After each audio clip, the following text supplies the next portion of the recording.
Summer, the perfect time to soak up the sun and head to the beach. Or watch a 45-minute YouTube video in the pitch dark.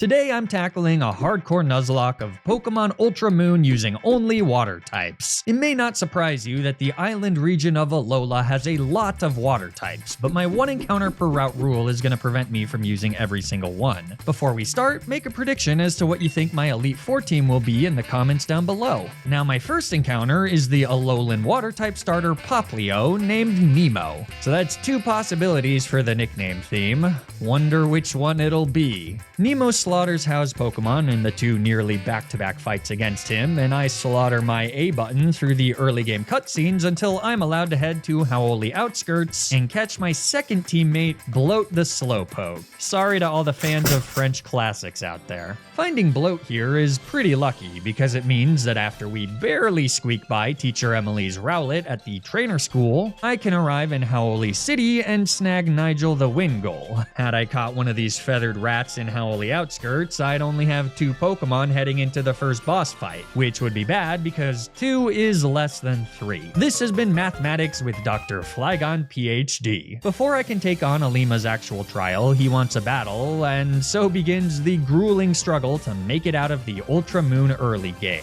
Alima's Yungoos isn't inherently a powerful threat, though there are a few things that make dealing with him pretty risky. The first is access to Leer to drop our Pokemon's defense. The second is that Alima will use a potion if I come up just shy of the KO, which I do, and the third is that Yungoos has a nasty combination of the move Pursuit and the ability Stakeout. Pursuit is a move that does double damage to a Pokemon switching out, and Stakeout causes attacks to do double damage to a Pokemon switching in, making it very risky to use more than one Pokemon to deal with Alima's lead. For example, consider this situation here. Nemo is at -2 defense from a couple of Leers, and we're actually speed tied with Yungoos, so if we lose the 50-50 coin flip, a critical hit tackle will get the kill. Normally, it makes sense to switch instead of taking that admittedly fairly small risk, but here, if Alima chooses to use Pursuit, the double damage will also get the kill. I could have switched a turn earlier when I wasn't in range to being killed by a Pursuit, but then whoever came in would be taking double damage from Stakeout and would not have enough HP to safely handle our foes. So the better play is to stay in and hope to dodge some bad RNG.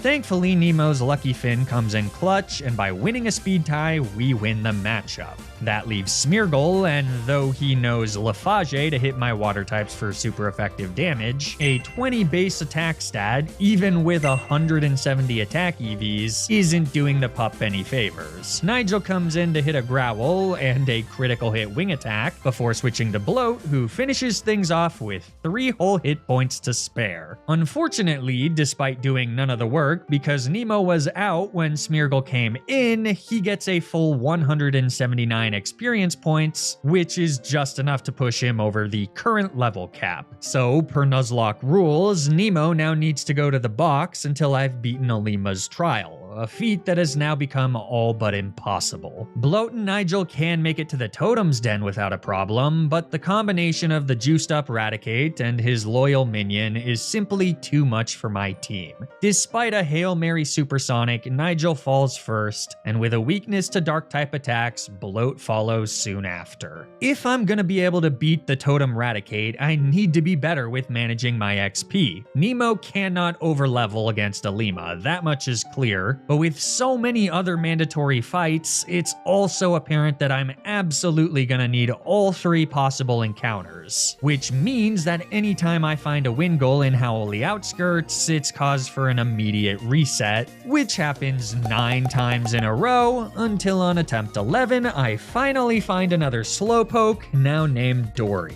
Once again, we effortlessly beat Teacher Emily, easy peasy, and Nigel the Wingull joins the squad in Howoli City. I know that she's a girl now, but it would be weird to have a Pelipper named anything other than Nigel, and she's definitely gonna live long enough to evolve into a Pelipper. Through an identical strategy, my trio of water types bests Alima for the second time. I was never worried, and now that Nemo is safely under the level cap, I can take a far more legitimate crack at besting the mighty Raticate. Since Nigel is faster than the Totem, we can always hit him with a Growl as he uses Scary Face to get the speed speed advantage. My hope is that Nigel can hold on long enough to take out the totem's minion, and though she has to eat a bite, we do luck out as the Rattata whiffs a hustle boosted tackle, letting us mitigate damage even more with a second growl that now hits both of our foes. With that though, it's time to switch to offense. Water Gun has a solid chance of two-shotting Rattata, but even though we dodge another flinch, the first damage roll isn't looking great. Eradicate goes for another bite, Rattata misses a pursuit, and then as expected, our second Water Gun falls just short. My other Pokemon simply can't afford to eat 2 hits on the switch, so sadly, Nigel stays in and heroically takes one for the team.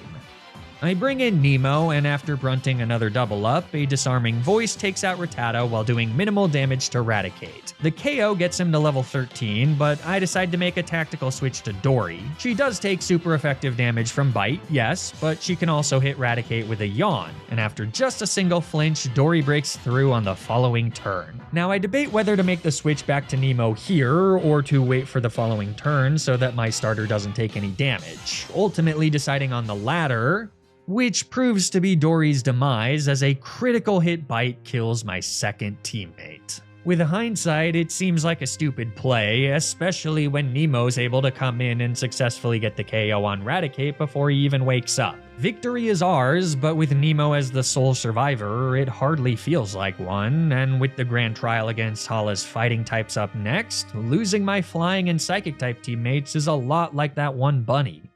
Bad. Fortunately, I can snag one more teammate, a Squirtle named Crush who appears in the Seaward Cave via Island Scan. He even has a special move in Aqua Jet, and unlike Nemo, Crush can actually evolve at the new level cap of 16. So that's nice, but I'm still struggling to see how these two alone can beat all 3 of Hala's bulky teammates, including a Crabrawler with a Phytinium Z crystal. And it's here, viewer, where I realize that I've pulled a Job. I made a huge tiny mistake. While thinking of ways to beat Hala, I learned that there's a small cave off the side of Big Wave Beach called Sandy Cave where I can catch a Psyduck named Gerald. While he will help against Hala, what crushes me is that Gerald was actually accessible before the first trial, and he can learn Brick Break, which would have easily one-shot Rattata and done very good quad effective damage to the totem, even through his defense boost. Side note, the fact that Eradicate has a quad fighting type weakness is why I almost always do monotype playthroughs in Ultra Moon rather than Ultra Sun. It usually just makes the first totem fight much less of a brick wall. Case in point, had Gerald been on the team, I'm sure that Dory and Bloat would still be alive. This was a stupid game knowledge mistake, and one that could very well bring an end to attempt 11, as even with a third teammate, Hala seems insurmountable. He simply can't be mounted. Where would the saddle go? Hala's Pokemon all have maxed out HP EVs, allowing them to sponge hits much better and therefore favorably trade damage with my squishy swimmers. As our battle begins, I have a plan, but I don't like my odds. Hala leads with Machop and I lead with Crush. As expected, he starts with a Focus Energy, letting me use the Normalium Z I acquired from Alima to go for a Z workup, which increases my attack by 2 stages as opposed to the standard 1. This means that Crush's Brick Break now does over 50% to Machop, though a boosted Revenge comes a critical hit away from landing a devastating one-shot. But with that lucky dodge, Crush is now sitting in Torrent range, granting a 50% boost to his Aqua Jet, enough for the first KO of the fight. This brings in Makuhita, and in my experience, after Makuhita uses Fake Out, he loves spamming Sand Attack since the AI rarely sees a kill with Arm Thrust on account of it only considering the damage of a single 15 base power hit. So banking on that fact, I stay in and have Crush rip an Aqua Jet, as Makuhita does indeed go for Sand Attack. Hala heals with a Super Potion, and luck stays on our side as we connect with another Aqua Jet to bring Makuhita back into the red. So with that, it's a switch to Nemo as Makuhita goes for another Sand Attack, but since Disarming Voice has perfect accuracy, we get a guaranteed KO on the following turn. All that remains is Hala's ace, and the plan is to use a priority Baby Doll Eyes to drop Crabrawler's attack before he rips an all-out pummeling Z move. Unfortunately, Baby Doll Eyes does not have perfect accuracy, so we miss. I mean, how do you even miss Baby Doll Eyes? Is Nemo, like, looking the wrong way or something? Now, thankfully, Nemo survives the all-out pummeling, so I switch to Gerald as Crabrawler goes for a scary power-up punch, which grants him an attack boost. This is gonna come right down to the wire. We can outspeed and hit a super effective Confusion, but since it's not a two-shot, it seems like Gerald will be Melee Island's next victim. A second Confusion brings Crabrawler into the yellow, and then he goes for a Leer, which means that Gerald gets the KO and nets us a completely deathless victory against Hala. Imagine fumbling that hard. Couldn't be me. As a reward for surviving Crabrawler's Nasty Z move, Nemo evolves into Brion, and through the move tutor in the Howley City Mall, can learn Water Pledge, which is ridiculously powerful for this point in the game. Unfortunately, Crush can't learn it, because apparently he doesn't like me as much as I like him, but that's fine. So what? It's not like that's a deep insecurity of mine. I don't need other people to like me to like myself, so whatever. I don't even care. I'm fine. Anyways, we're off to Akala Island. In Paniola Ranch, Hao challenges me to an old-fashioned Western showdown, so I shoot him in the chest 6 times with my Colt pistol and head to the daycare center where I get an Eevee egg that swiftly hatches into an Eevee. I name him Marlin, which, yes, I'm now realizing that I probably should have named Nemo Marlin and Marlin Nemo, but Celebi, or whatever the French say. A water stone, also obtained from the daycare center, evolves Marlin into Vaporeon, and with his water absorb ability, he's basically the perfect encounter to the otherwise horrifyingly strong Totem Araquanid. 40 base power bubbles boosted by rain and his water bubble ability results in disgusting damage output potential, but all Marlin's gotta do is spam Baby Doll Eyes to lower the totem's attack and use his held leftovers to stay healthy. We can pretty easily kill the Dewpider that comes out, so Marlin's only taking 1 hit per turn, and even with an occasional critical hit, our bulk makes it completely safe to stall out Araquanid's leech lives and then whittle away with round until victory is ours. It ain't the most glamorous strategy, but you can't argue with the results. In addition to a crisp Waturium Z crystal, Lana also gives me a fishing rod, which means that it's time for a fishing montage.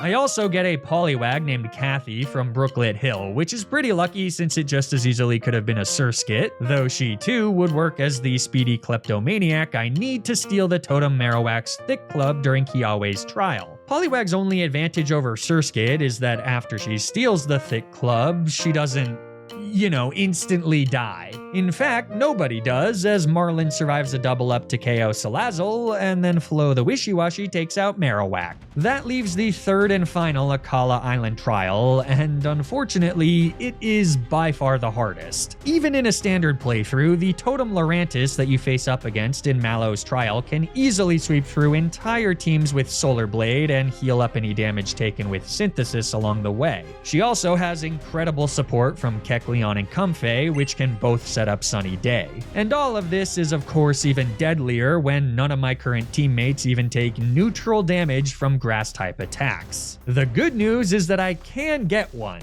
The bad news is that it's a Wimpod. One of the hardest aspects of the Totem Lurantis fight is that the level cap is so low that most Pokemon can't evolve, including both Jacques and our other new teammate, Phil the Finneon. With a Water Stone, at least Peaches the Staryu can evolve, but this is looking pretty rough, and I fear that the only path through Mallow's trial is one that's been paved with the remains of the dead. If only I had a broken water flying type that can learn bounce from the move tutor and one-shot Lurantis with a supersonic Sky Strike. Sadly though, no such Pokemon exists. My only strategy then for this fight is one that spits in the face of the entire Flagon HG channel mantra, dodging critical hits while stalling out PP. It is Marlin, who with a priority Baby Doll Eyes can instantly lower Lurantis' attack, thereby ensuring that he survives Lurantis' first Solar Beam, which is made a 1-turn move by our foe's held power herb. 1 down, 9 to go. Our citrus berry means that we should survive another one, especially after a second baby doll eyes, but Kecleon is making things a bit worse now that she can do additional damage with Dizzy Punch, set up Sunny Day, or even drop our defense with Screech. It's on this third turn here where I use Protect to block Lurantis' second Solar Blade, and Kecleon sets up the Sun, where I realize that I've already made a mistake.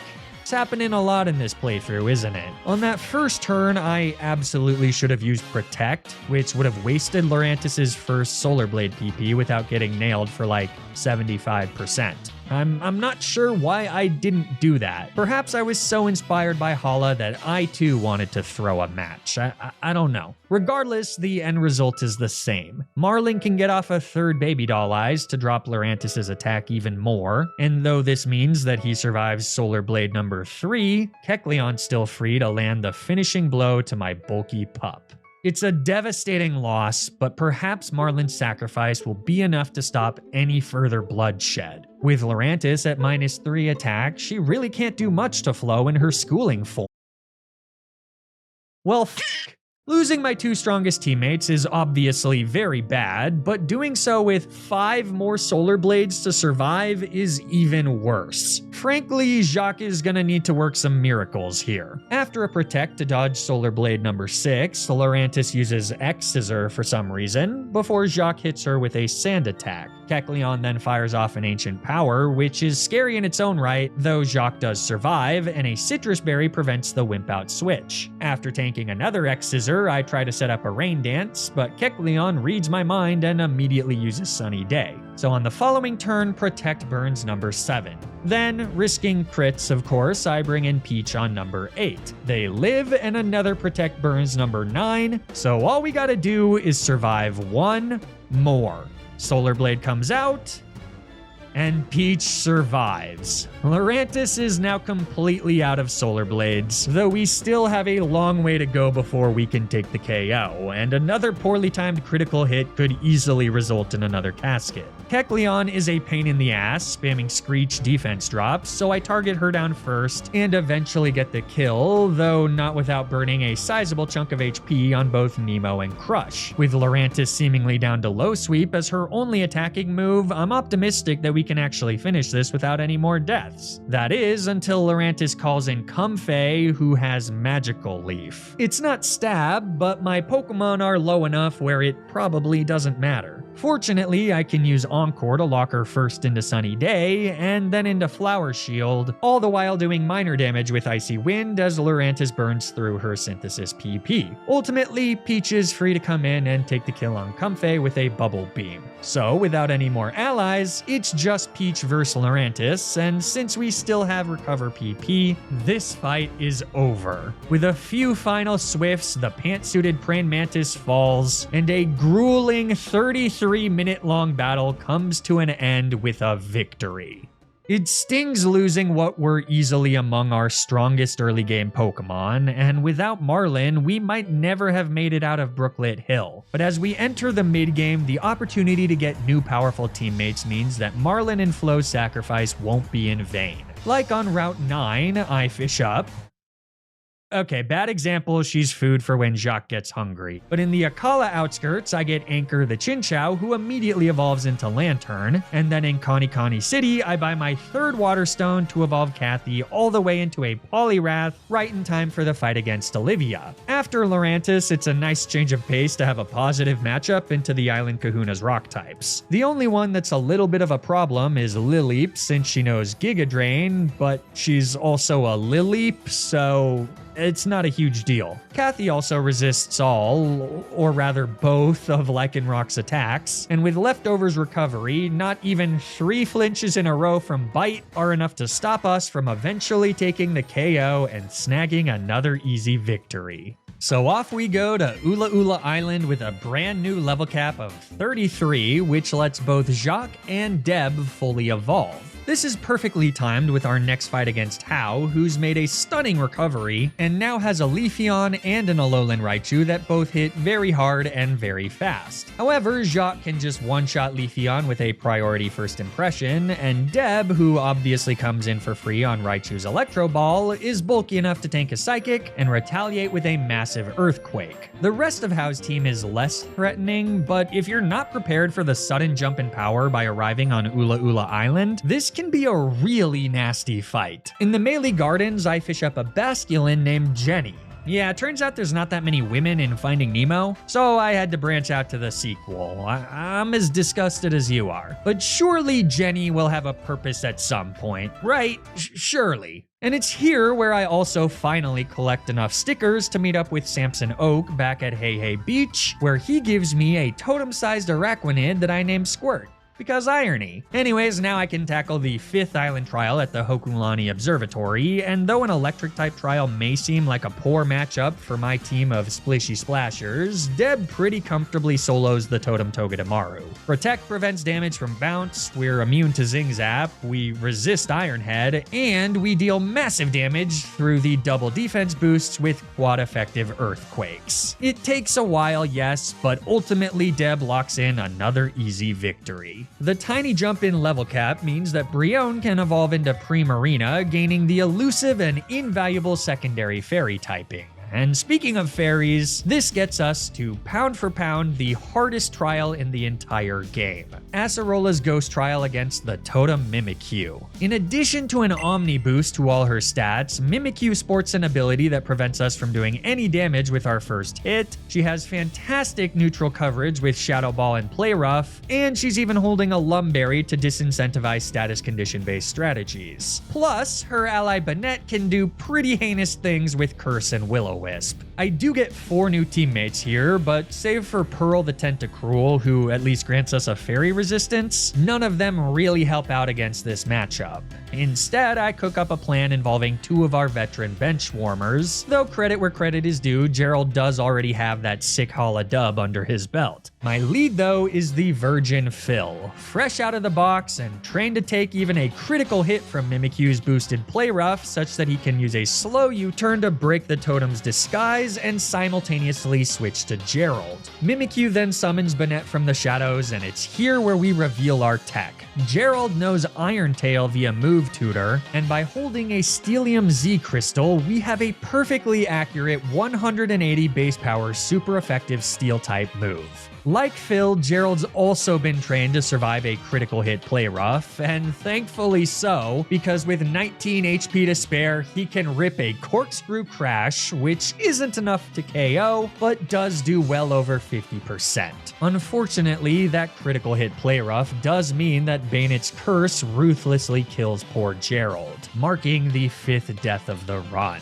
With the free switch, Jacques can come in and tank the double up of Play Rough and Feint Attack. His Shadow Claw leaves Mimikyu with but a sliver, so a priority Sucker Punch finishes what Phil and Gerald bravely started, and after Shadow Clawing Banette, victory is once again ours. The newest level cap is a massive 9-level jump, allowing my late bloomers to evolve into their final forms. I can also use Island Scan to catch another Pokemon on Route 16, Gil the Prinplup, who swiftly evolves into an Empoleon, granting a phenomenal range of resistances, including another neutral matchup to grass types. But Gil doesn't have to lift so much as a finger for the fight against the Ula Ula Island Kahuna Nanu. Nemo bodies Sableye with a single Moonblast, Jacques first impressions the ever-loving crap out of his Krokorok, and then Kathy completely walls Persian, taking a grand total of 38 damage from her Black Hole Eclipse, and slicing through the cat like a perfectly cooked fish fillet with just a few brick breaks. That victory kicks off the raid on Aether Paradise, featuring countless skippable battles that I breeze through without any problems. That is until Faba's Bruxish makes me poop my pants by almost one-shotting Nemo with a neutral Psychic Fangs. Like, I know it's strong jaw, but holy hell, man. I guess that's what 252 attack EVs and an adamant nature will do for ya.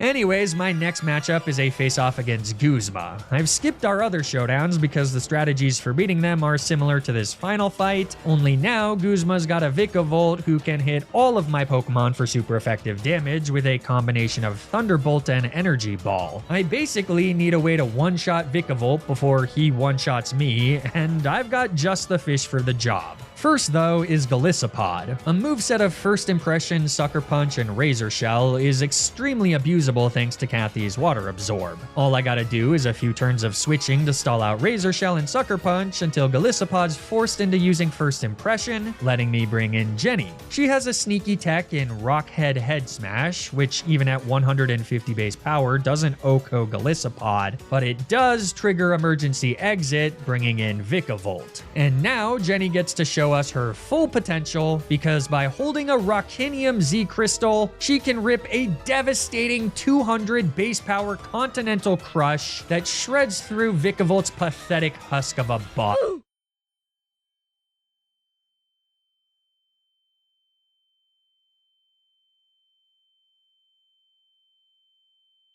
Cool, yeah, whatever. Nemo comes in to kill Vikavolt with a Sparkling Aria, baiting out Pinsir. His best move for my fairy type is Stone Edge, which we can eat and then answer with a Moonblast. After that, I switch to Cathy, who can shrug off a few more hits and ultimately take the KO. So then it's Masquerain, and Gil walls him, insofar as anything can actually wall this baffling powerhouse of a Pokemon. Seriously, I really do not understand how this thing hits so damn hard. But with a combination of Rock Tomb and a few Aqua Jets, Gil takes the KO, leaving Guzma with his Golisopod, who has just a single First Impression before becoming a sitting duck. Cathy comes in to resist the First Impression, and then I decide that it's only right for Jacques to be the one to take the kill. But it's actually Guzma's Golisopod himself who ends the match by struggling to death. Very you can't fire me, I quit energy, and I respect that. Now with a full team's worth of deaths, I prepare for the fight against Lusamine. This is a battle that is equal parts challenging and infuriating, because though her Pokemon can hit extremely hard, especially her max special attack Petal Dancing Lilligant, Lusamine's also extremely unpredictable and will often choose nonsensical moves without any rhyme or reason.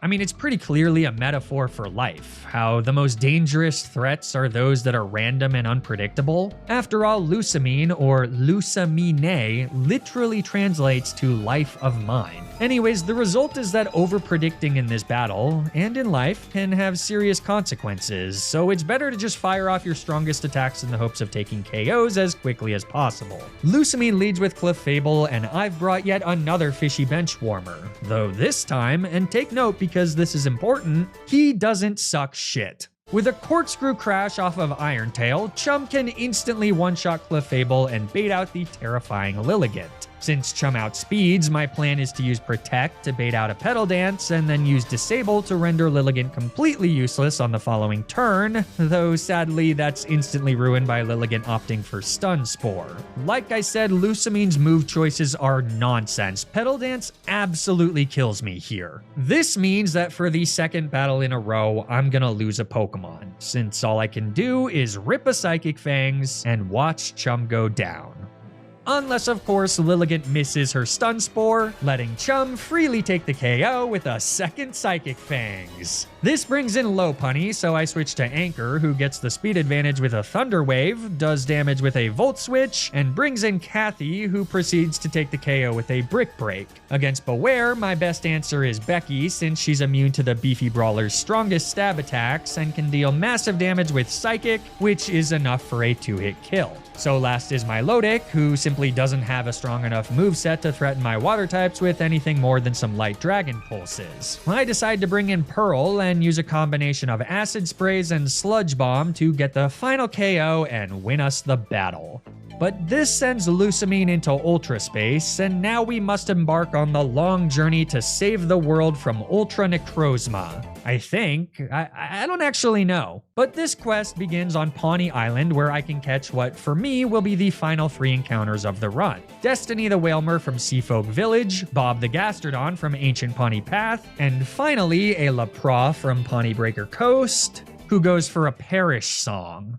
Fortunately, it's nothing that Dr. One Ball HG can't handle. But that does give me an idea. What if I just use Perish Song to kill the totem Komodo in Vast Pawnee Canyon? Oh wait, he has soundproof. Glad I caught that. Fortunately, Komodo is still pretty straightforward. By paralyzing him with a Thunder Wave from Anchor, I can safely switch to Nemo and use Encore to lock the totem into useless Dragon Claws, which then ensures my starter can safely launch quad-effective Moonblasts until victory is ours. But the Perish Song strategy does work flawlessly against Necrozma Dawnwings, and even Ultra Necrozma, though for the latter, Bruce does have to hold a Focus Sash to ensure that he survives a super effective Power Gem. And then, after protecting for a turn, I need to switch to someone who can survive one more hit. So enter Gurgle, who's bulky enough to eat a Power Gem and then protect for the final turn needed to watch Necrozma's Perish counter fall to 0. Good job, Gurgle. Good job. With the world saved, again, I think those were the stakes, but I really have no idea. There's just a few more boss fights before the final showdown at the Pokemon League. First is Mina's trial that has me face off against various trial captains around Alola. No one is particularly difficult, so next is the Totem Ribombee. My plan is to use Pearl, whose poison typing and phenomenal special defense means that she can very comfortably wall the Fairy Bug type, even with a double Omni boost. Unfortunately, even with a Z Crystal, we can't get the one-shot, so I had the bright idea of using Acid Spray to first drop Ribombee's special defense. The problem with that is that Ribombee has Shield Dust, which removes the added effects of damaging moves, thereby rendering Acid Spray almost completely useless. The good news is that Ribombee seems hell-bent on setting up as many Quiver Dances as possible. The bad news is that each subsequent special defense boost makes Pearl's special attacks weaker, and by the time we rip our Acid Downpour, Ribombee is at +5 special attack and +5 special defense. So at this point, it's just better to start going for poison jabs, but even then Ribombee survives with a Sliver and is now fully charged at +6 special attack. This is gonna hurt. She rips a Bug Buzz. But Pearl survives with 43 HP. A Sludge Wave takes out the totem and brings Pelipper into the red. Since she just uses another stockpile, this means that Pearl lives. Now, just to be on the safe side, I've seen how much a +3 Spit Up can do. I decide to switch to Gil, who tanks the resisted hit and then gets the Yoko with a Rock Tomb to win us the final island trial. Next up, the final Grand Island trial against Hapu and her ground types, who, as you might expect, are not much of a problem. Golurk falls to a Choice Specs boosted Sparkling Aria, and then so does Mudsdale. Flagon can outspeed and hit Earth powers, but they don't do enough without critical hits, meaning that Nemo gets his third KO with just a few more Sparkling Arias. That just leaves Gastrodon, so Squirt comes in to close things out. Victory is ours, and now we're free to head to the Pokemon League. Gladion serves as the final check to ensure that we're ready for whatever the Elite Four has in store. I make sure to KO his lead Crobat with a Volt Switch from Anchor, ensuring that Jacques can come in and bait out Lucario, which lets me take the clean KO with a first impression. Confused? Well, that's because Lucario's actually a Zoroark, but I'm not that easily fooled. You'd have to be a total moron to be tricked by a Zoroark. Silvally is third, and this one is Grass type, which is admittedly scary, but like his mother, Gladion's move choices seem to be a little out there, which lets Gil hit him with an Icy Wind for solid damage. That causes Gladion to make the switch to Lucario, so I bring in Becky, who's immune to Aura Sphere and free to get the KO with 2 Scalds. Silvally now comes back out, but with the damage from Gil's Icy Wind, I can comfortably switch back to Jacques on, X-Scissor, I guess, and then take the KO with a first impression. So with that, we've arrived at the Pokemon League. As with most Alola playthroughs, I have some extremely strong Pokemon on my roster, so it's just gonna be a matter of execution to see if my final team of 6, all at the level cap of 57, can make it to the Hall of Fame. Let's do this. I decide to take on Olivia first, since her rock types, on paper, are our most favorable matchup. Unfortunately, Armaldo has maxed out speed, and none of my teammates are particularly fast, so he's able to nail Gil with a few X-Scissors before we can take the KO. With consistent leftovers recovery and some careful switches to play around super effective ground-type attacks, Gil can also get the KOs on Probopass, Gigalith, and Lycanroc without too much trouble. So last is Cradily. I switch to Jacques as she sets up a treacherous tragically late stealth rock, and though our first impression isn't quite enough for the KO against the bulky fossil, a sucker punch nets us the win on the following turn. The second member of the Elite Four is Acerola, and as with the rest of these battles, this is a fairly neutral matchup. She leads with Banette, who instantly nails Jacques with a critical hit Shadow Claw for impressive damage. Our liquidation drops him into the red, so like against Cradily, a Sucker Punch gets that last little sliver on the following turn. Delmise is next, and I hit them with another Sucker Punch before a nasty Energy Ball triggers Emergency Exit, granting a free switch to Bruce, who can hopefully get the KO with an Ice Beam? Nice, never worried. That brings in Palisand, so I simply rip 2 more Ice Beams, only having to tank a single Giga Drain in the process. Fourth is Frostlass, and she is an absolute pain in the ass thanks to her obsession with going for Confuse Ray. No one on my team is faster, and we don't have a super efficient way to take the KO, so this is a bit of a slog, but ultimately it's Squirt who's bulky enough to shrug off Shadow Balls and break through the confusion to get the kill. That leaves Driftblim, who loves to spam Amnesia, so to make things a little easier, I bring in Bruce, go for Perish Song, and watch the balloon get popped a few turns later. Third then is Kahili, yet another neutral matchup, though made perhaps a little harder by having 2 bug types on my team. Anchor can moderately tank a Crush Claw from Kahili's lead Braviary before using Icy Wind to do a bit of chip damage, and to drop his speed such that we can take the KO with a Thunderbolt on the following turn. That brings in Hawlucha, so Anchor eats a Throat Chop to use Volt Switch for fantastic damage, and a free switch to Bruce. With a priority Ice Shard, we get the KO before the Luchador can do any more damage. That brings in Mandibuzz, who foolishly and predictably goes for Flatter, thereby boosting our special attack for free as a held Personberry heals our confusion. Even with the boost though, Mandibuzz is bulky enough to eat an Ice Beam, so Bruce needs to brunt a fairly powerful Brave Bird before taking the KO. That brings in Kahili's Ace Toucannon, and this thing is a little tricky. He knows Rock Blast and Bullet Seed, and along with the ability Skill Link, these moves are extremely dangerous for the Water Ice type Bruce. But in practice, the AI rarely goes for those moves, since like with Hala's Makuhita, it bases damage calculations off of a single hit as opposed to all 5. The result is that Toucannon almost always goes for either Screech or Beak Blast, so I decide to stay in and hopefully take a quick KO with a boosted Ice Beam, but then Kahili goes for a Supersonic Sky Strike, and off of Beak Blast, the 180 base power hit is more than enough to cleanly kill Bruce. That was a major misplay and a gross miscalculation. The special attack boost from Flatter gave me misplaced confidence, and Bruce tragically paid the price. Without access to his Z move though, Toucannon is fairly unthreatening to Gil, who actually manages to freeze the bird with an Ice Beam. Feels like you shouldn't be able to do that when Toucannon's using Beak Blast, but whatever. Oricorio is last, and since she's just the fire type variant, a single Scald is enough to bring her down and win us the battle. So with 5 teammates left, the final member of the Elite Four is Molayne and his Steel types. And though we do resist Steel type moves, we also don't have an easy way to swiftly take them out, which is perhaps most apparent against Molayne's lead Klefki. Squirt does his best, but Reflect and Paralysis from Thunderwave end up significantly slowing him down, and before Klefki falls, he's able to set up 2 layers of spikes. Magnezone is second, so I can bring an Anchor on a Thunderbolt, but our moveset means that there's not a whole lot I can do in return. After a single Thunderbolt of our own, Molayne switches to Dugtrio. He's a little scary because he does know Fissure, but since he simply opts for Earthquakes, Jacques is free to take the KO with a single Liquidation. Magnezone comes back out, so Anchor again switches in, and this time our foe just does mild damage as we slowly whittle them down.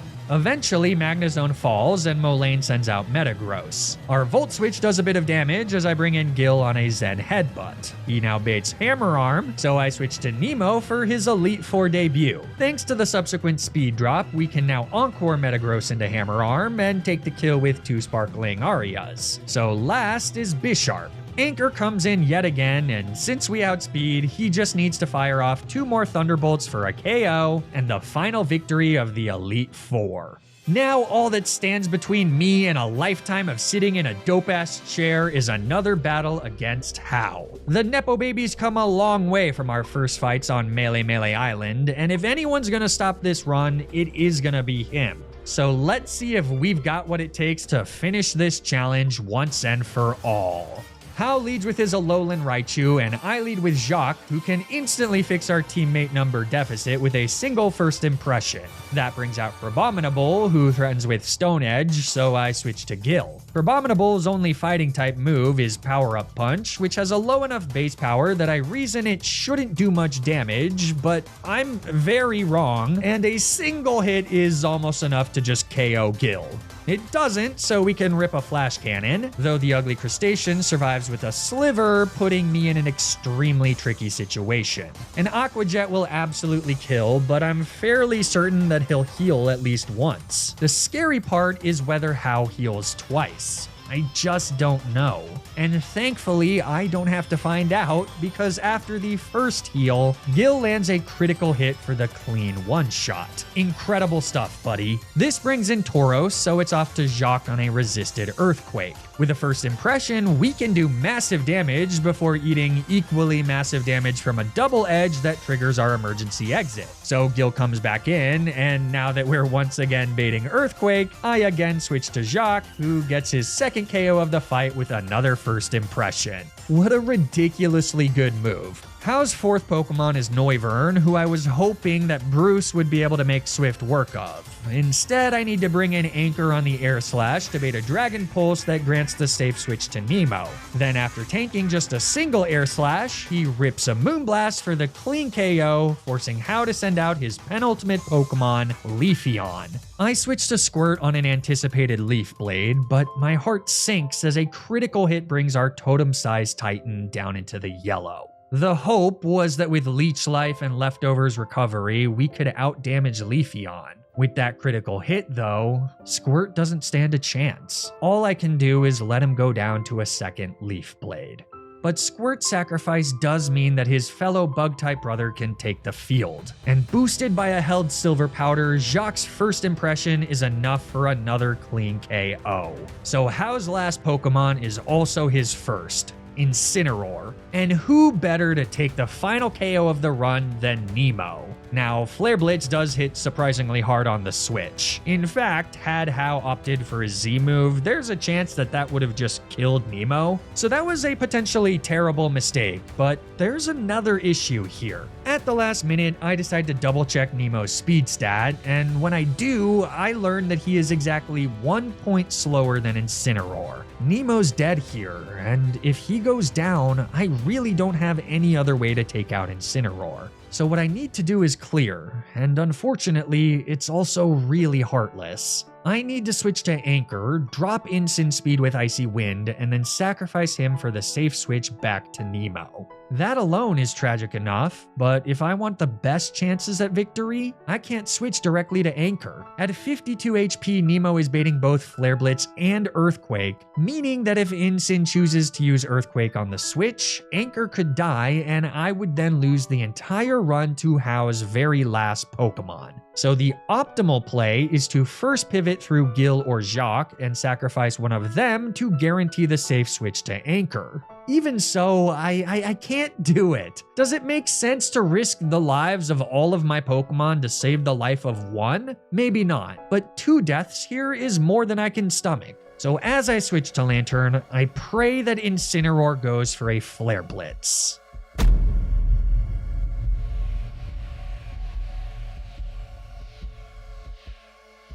Good God, Anchor, you absolute legend. If I don't sound overjoyed by Anchor's survival, it's because he still needs to die. I've loved using Anchor. This run has made me gain a new appreciation for the Gen 2 swimmer, and it sucks that he can't live to make it to the Hall of Fame. But with one last Icy Wind, he ensures our victory before going off to the great beyond. Nemo takes the field, and now that he has the speed advantage, we can use a powerful oceanic operata to eviscerate Incineroar, winning us not just the final battle against Hao, but the entire run.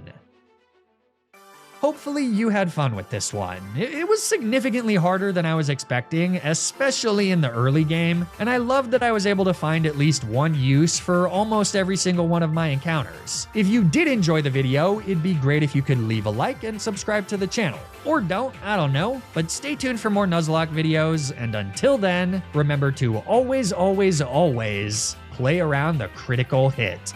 Or just dodge them with blind luck.